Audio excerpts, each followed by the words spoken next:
Right, okay, we're back. Now, so what we'll look at now is angle change rather than velocity change. So we know how to change the velocity. So if you wanted to increase velocity to more than what it gives you on the first one, you would have to add another timer to increase velocity again. So the more increases you need, the more timers you need to add. Okay, so that's something you would have to experiment with yourself depending on what you wanted to do.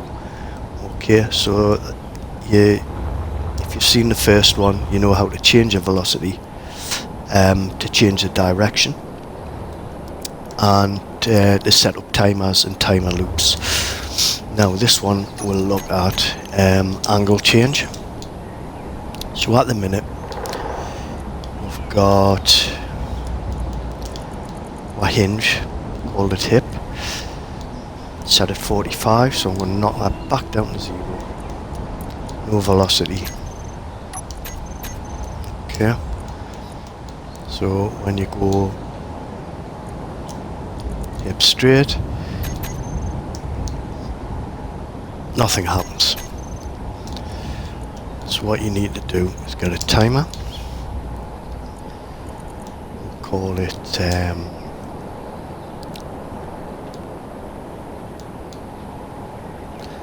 bend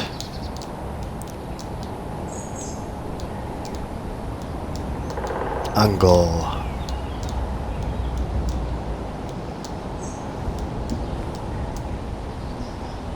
Okay.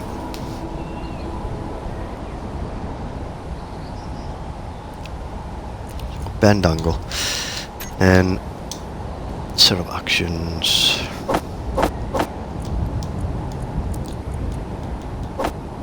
Find your hinge, and then what you would do is now when you look at your hinge, hold on, where's it gone? So you've got your lower limit, upper limit. Right, your lower limit will never go past your upper limit. So if I go to 18 there, that'll never go past 18. And the same with the upper limit and lower limit. So if I go to -22, that'll never go past -22. So what I would say is your upper limit is your plus and your lower limit is your minus.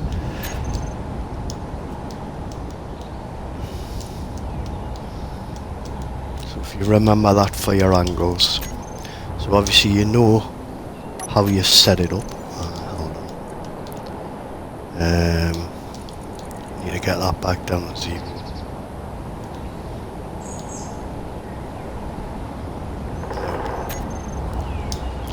So you know how you set your joint up, right? And you know that's pointing to minus, that's pointing to plus. So if you want to add plus angle, it's going to be on this side. Minus angle is on this side. So that's your lower, and that's your upper limits. So let's go back into this timer. What did I call it? Hip bend timer. Hip bend angle timer. So go to your hinge. And it's upper limit, so we need to increase upper limit. Now you'll notice there's no reset on the limits. So when you increase the upper limit, I'll show you. So that's in there. So if I go to trigger now, go to my hip hinge, you see the upper limit's gone up to 9. And if I do trigger now, go to my hinge, it should be 18. That's not a hinge, that's a hinge. There you go, right? So how many times that gets hit says how many divisions of 9 that goes up, right? If you want to go minus, what you'll have to do is have a 1,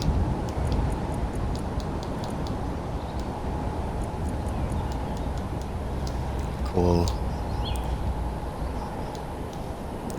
hip, bend, reverse,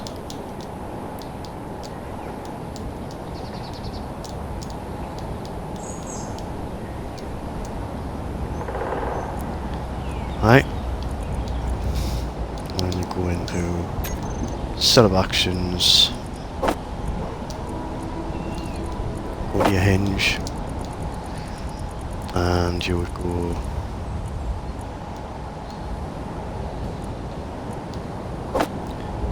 decrease upper limit.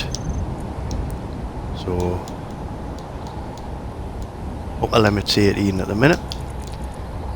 Now if I hit trigger now, that should be 8. 9, sorry. And if I hit trigger now, that should be 0.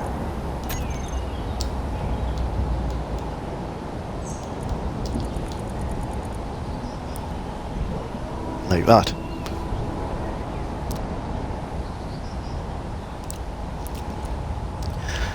Alright. So, and this is always 0 velocity. Now if I put velocity on the hinge, so we'll knock this up a little bit, hold on, hip bend timer, bend angle, we'll hit this a couple of times. So that's 3 times, so that hinge should now be on 27. Right. And we'll put some velocity in.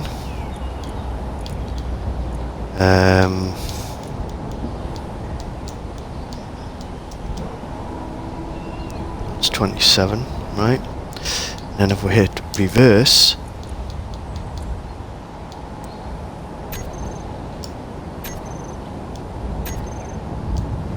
see what happens? It breaks. Yeah.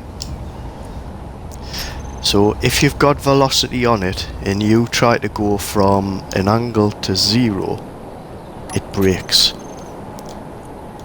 So to do this, you've got to have 0 velocity. And this is another reason I don't use this, because if you think about it,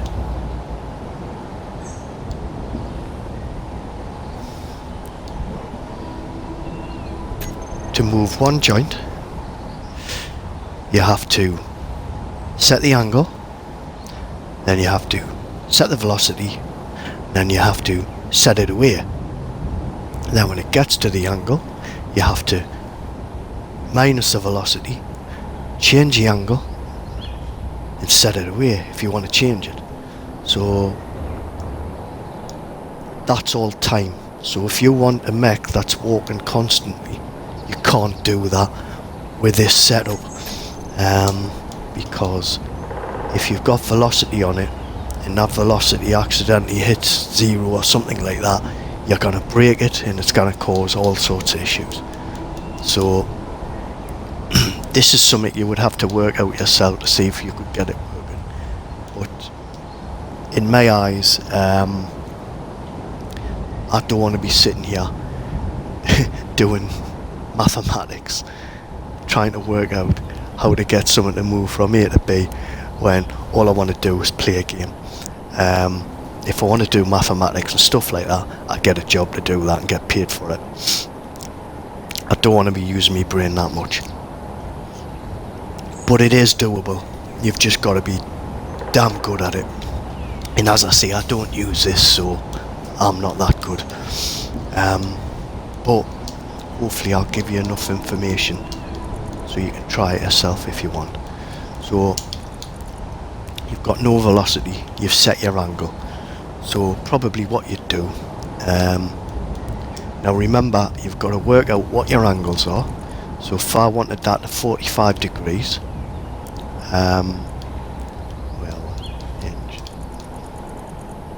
Remember, I wanted a 45 degrees.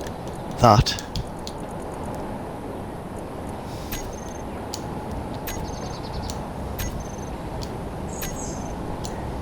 it's got to be hit, I think it's 4 times, is that right? 5 times.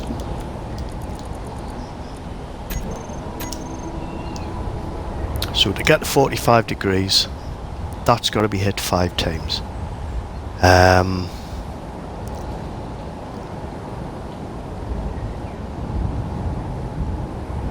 Excuse me. So what you're looking at is you would probably set your angles so it's at 45 degrees now and work from 45 degrees. So what I'd do is we'd set that away.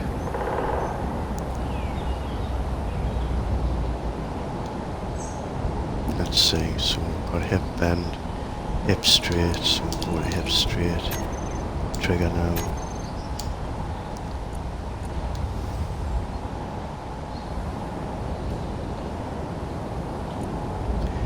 See? So what's happened there is because of the velocity, everything's changed. So what we've got here,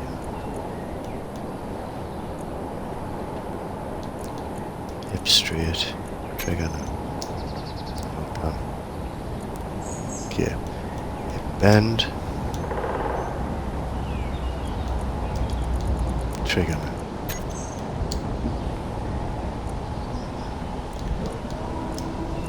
Straight, trigger now.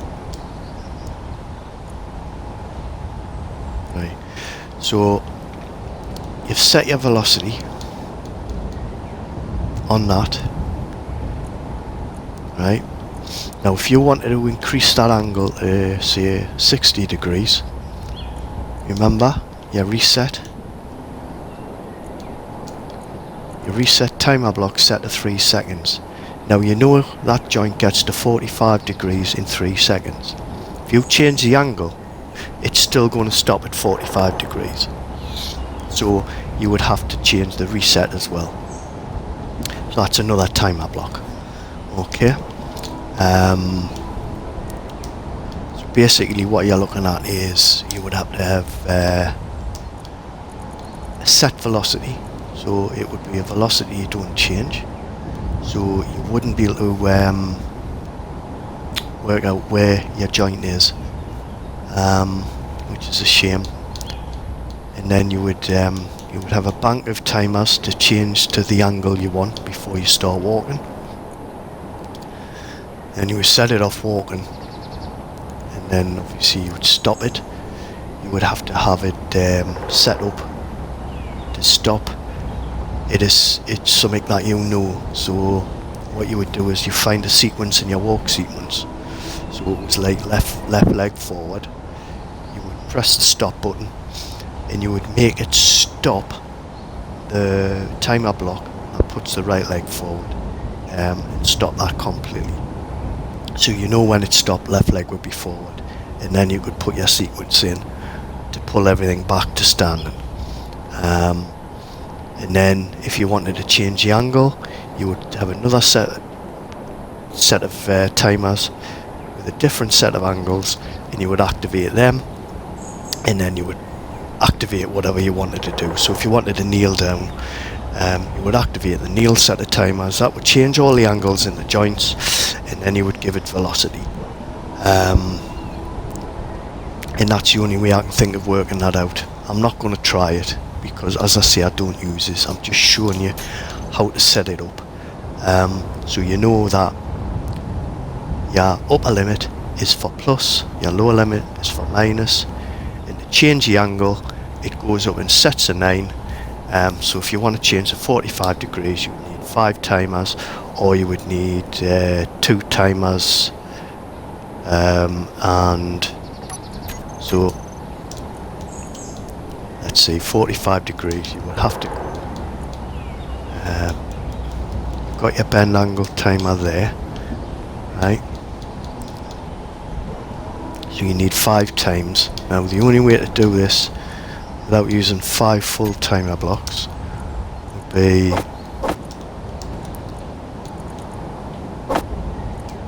hinge,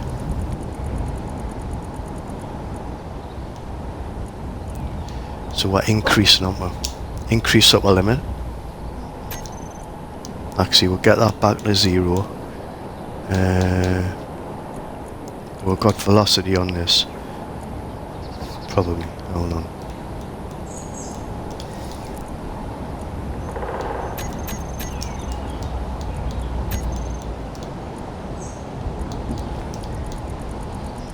That should be 9. Right, 0.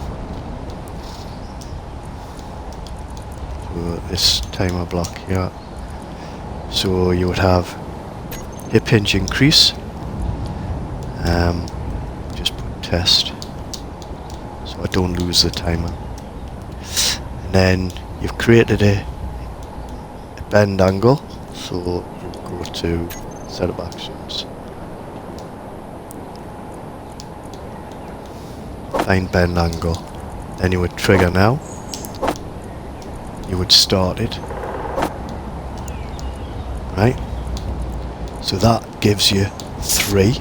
And you need another 2, so what you would do is go to bend now,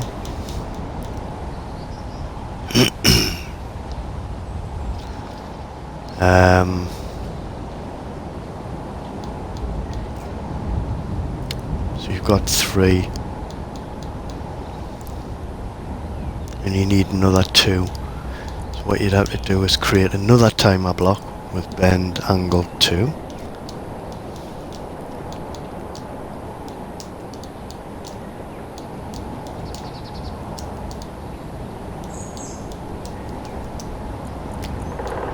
And you would have to put in there, delay 1 second, setup actions.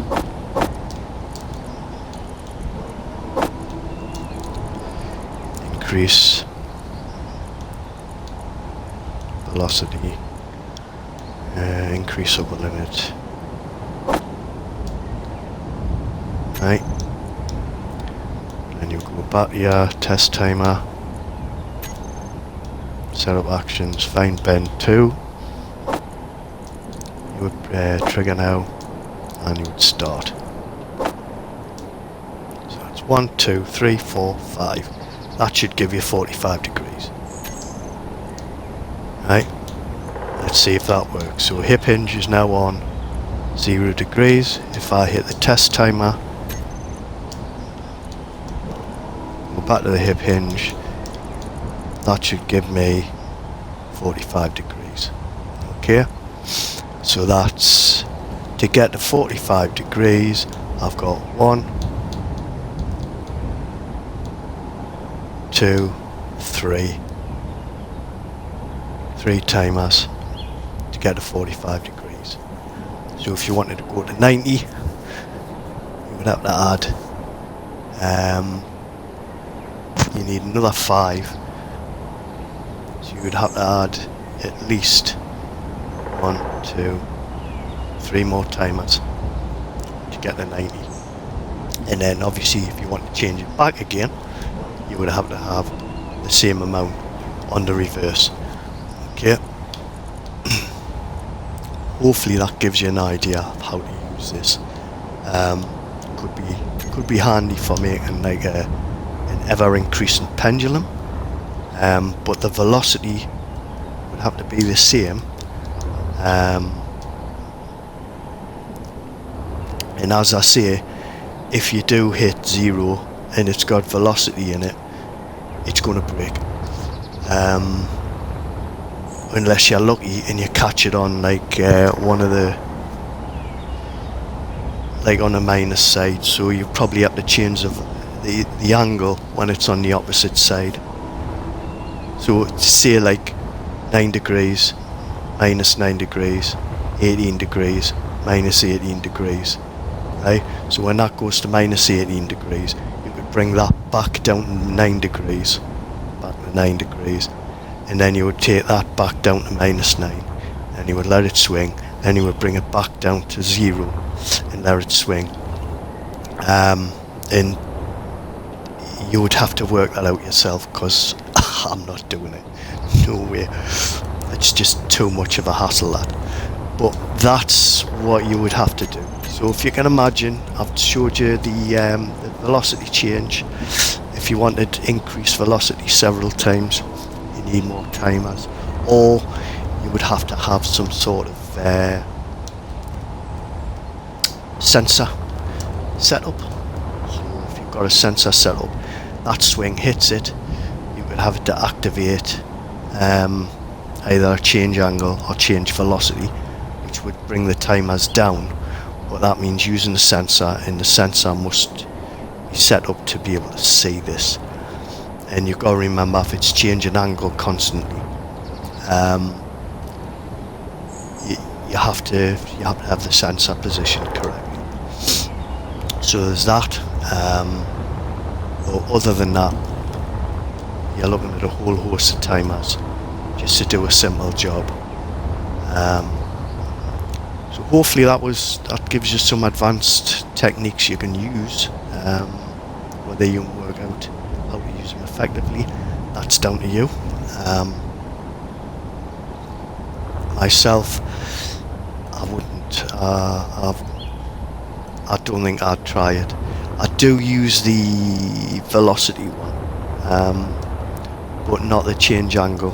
It's just too finicky. And as I say, if you hit that zero for some reason, it's broken. So hopefully someone will be able to work that out, get that working spot on, and make something epic. And then if you do, link us so I can have a look, because I'd like to see that in motion being used properly. But there you go. Hopefully it gives you ideas of things you could use it for. But with all the new stuff coming out, might be worth just waiting for now. See what happens, because they might bring something out in the game that can do this. But on the PC, as I say, they'd use a script, and it would do that on the fly, and it would do it to the millisecond. Can't do that on Xbox, so you're stuck with basic reverse, unless you're a mathematician or a scientist, and you can work that out in your head, because I'm pretty sure I can't. But hopefully it's helpful. Anyway, keep smiling. Ta-ta now.